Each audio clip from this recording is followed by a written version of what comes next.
rồi cho mày. Thơm ơi. Con chả băng nãy mà ăn mạ xua mạ thôi mày. Nó thơm mấy nhiều. Nó tao ăn toàn mấy nó. Đấy này. Mấy xua há mới chắc bạn.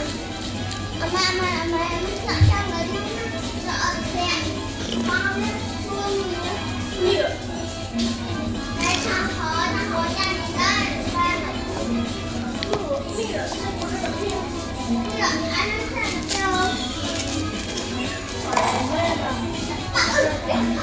Anh này nè. Có cái gì sẽ bán. Lợi một cái gì.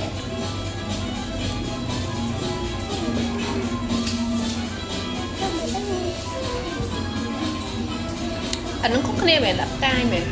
Mấy? Mới đã cả anh đập cay mày. Mà nó không có cái mấy em xài mà do rồi. Nó ion chập bàn bên rồi mà. Chập ở đây phá này đâu ion à. Không biết. Nó là thơm này. Bục rồi. Không biết.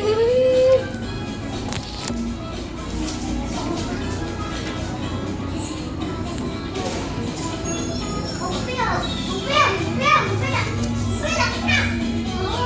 Đấy là cái này. Chập bán này nó hả muốn chặt ở trò. Muốn chập bán này.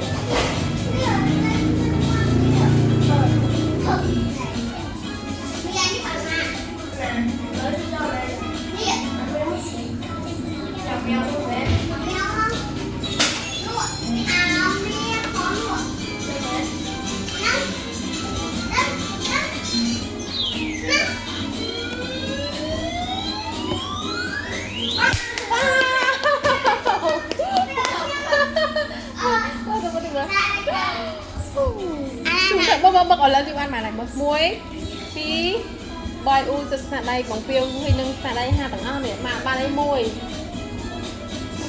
mà ba lấy môi Anh đọc của ba này. mình chỉ phải này chỉ cái ta Quá quá nha. Bộ. kẹp ôn nào và bố phiêu ban bạc cay thử ấy Cảm ơn nó sao chùm liền này.